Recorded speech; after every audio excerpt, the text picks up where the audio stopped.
6 divers planned to explore the Cascade Cave and be in and out of it within 2 hours. It began precisely as they had planned, but by the end of this dive, 2 of them would be fighting for their lives, trapped in a flash flood 300 feet deep underground. This is the breakdown of the Cascade Cave tragedy. It's 6 a.m. on December 5th, 2015.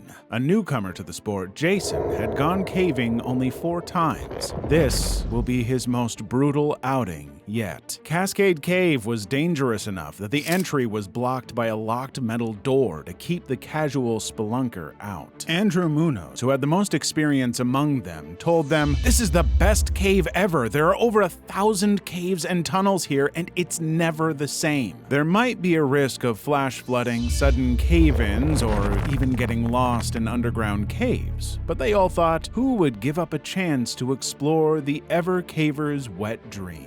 Andrew Munoz and 4 more friends would join him today on this trip: Adam Shepard, Matt Watson, Zach, and Arthur Taylor. The 6 men drove up an unmarked trail for half a mile before parking in a clearing to take inventory. They hiked a bit before coming to the door, which sat on the ground. They pulled the door open and climbed 30 feet down a ladder into the cave. The last one locks the door behind him and ties the key to the bottom of the ladder. With their way illuminated by headlamps, they walk down a narrow passage with jagged boulders. Suddenly, a drip from above shatters the silence. Gradually, the drip evolved into a gentle but consistent stream, forcing them to navigate through ankle and knee-deep water. Any experienced caver would instantly know this was a sign to leave immediately. However, even rising water levels in a pitch-black cave 200 feet below ground were not bad enough, so they decided to keep going.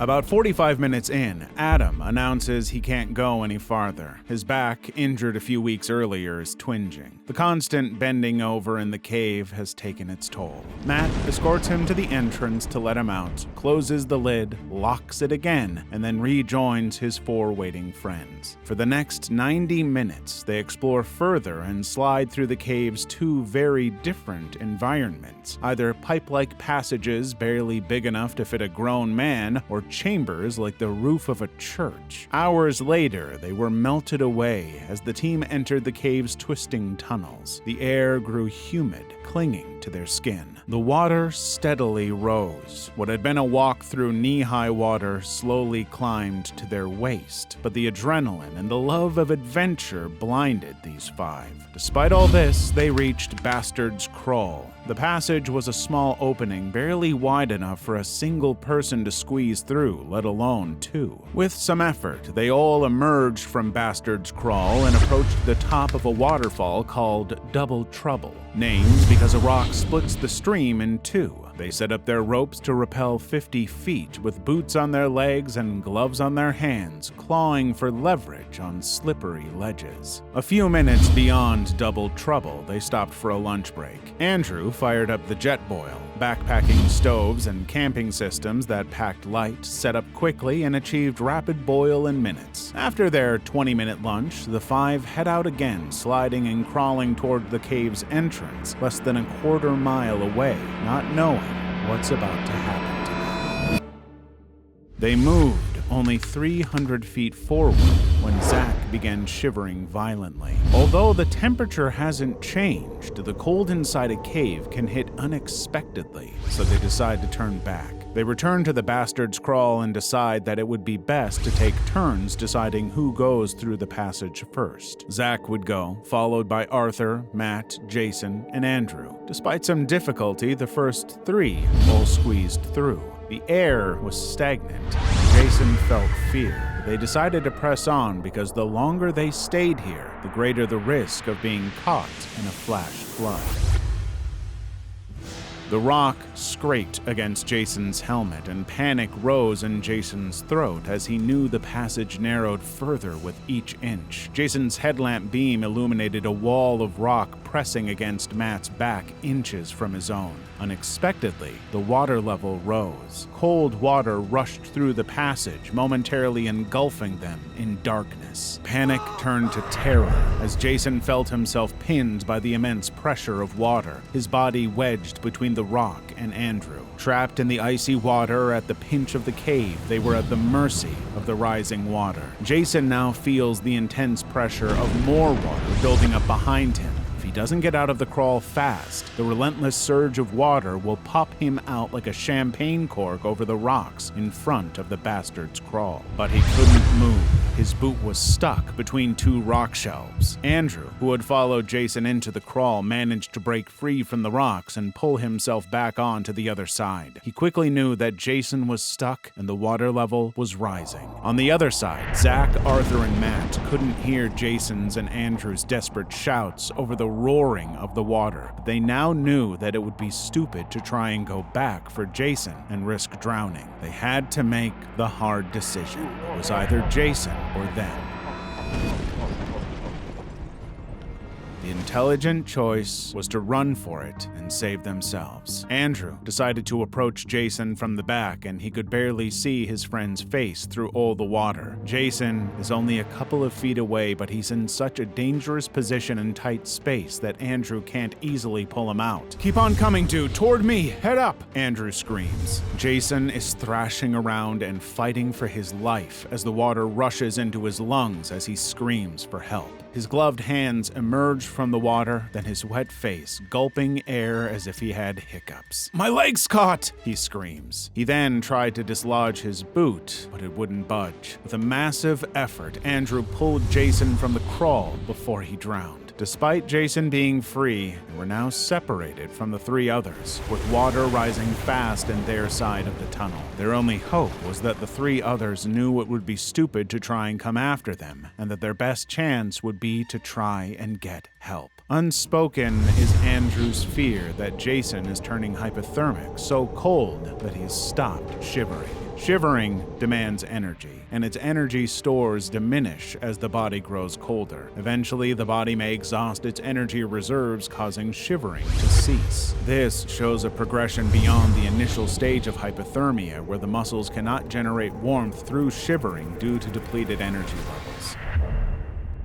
Meanwhile, Zach, Arthur, and Matt were quick enough to understand that any chance of getting them to save Jason and Andrew was to make the 1-hour trek back and call for help quickly. They started to retrace their route, and the sound of rushing water grew louder. The water was beginning to rise to their chests. As 2:15 p.m. approached, they had been in the cave for 8 hours. Without the sun and watches, it was impossible to tell how much time has passed, but as the cavers approached the entrance, the sound of the water turned into a roar. Matt hooks the left rope attached to his harness at the top of the ladder and starts hauling himself up. The journey is not long, maybe 50 feet, but it's tough. Lifting one leg to find a tiny wet shelf in the rock wall, a gloved hand, and the other leg. At the top, as they were now out of the cave, they looked for their phones and called for help. At around 7 p.m., ground and cave search and rescue squad members finally arrived on the scene and entered the cave. But the water level, as well as its strength, forced them to retreat. Jason and Andrew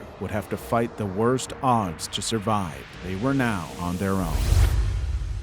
The two keep going deeper into the cave, trying to find a pocket of air before succumbing to a slow, painful death. Barely 4 inches of air are left between the water and the ceiling, not enough to keep their heads up to breathe. "The water level, it's too high," Andrew calls. "Turn back!" Jason spots a ledge. Although the wall is at an awkward 45-degree angle, there was enough room for them. The water rises almost to the ledge, and its sheer force and fury cause the wind to come up. Both men know that caves have their microclimates, and with nowhere to go, the wind whistles and keens.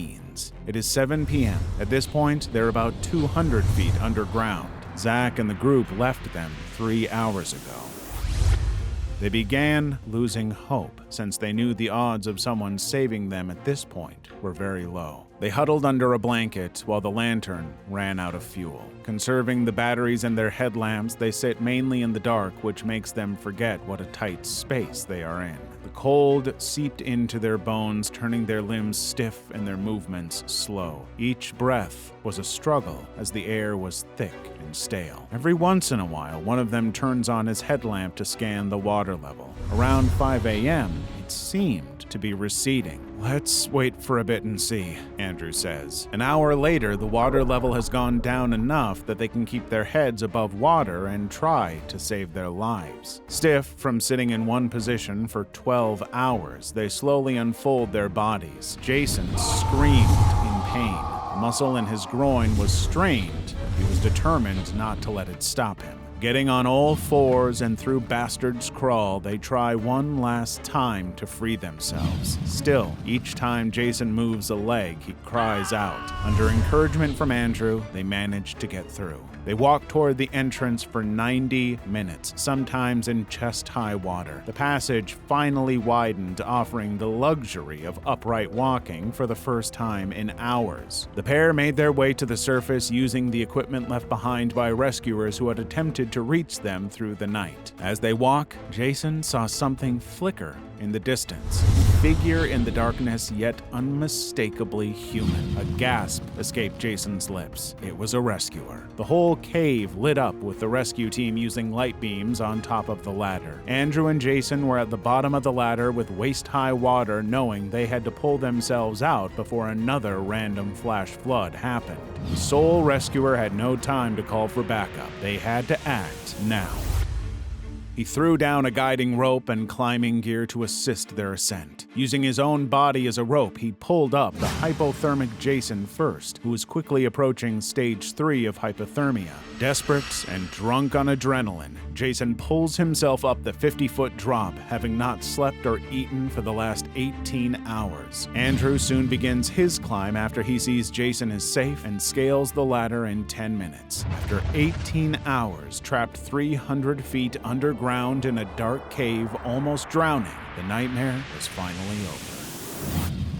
It would soon be realized that Andrew's and Jason's decision to leave the cave at 5 a.m. instead of waiting for rescuers was the right call. As 2 hours, the entire cave system was flooded by underground water again. Had they been in there, they wouldn't have been so lucky twice. As this story ends with the unlucky divers eventually being rescued without long-term injuries, the same can't be said for the reckless adventurers exploring the Weighbridge Cave, where one would lose his leg in the accident. See you there.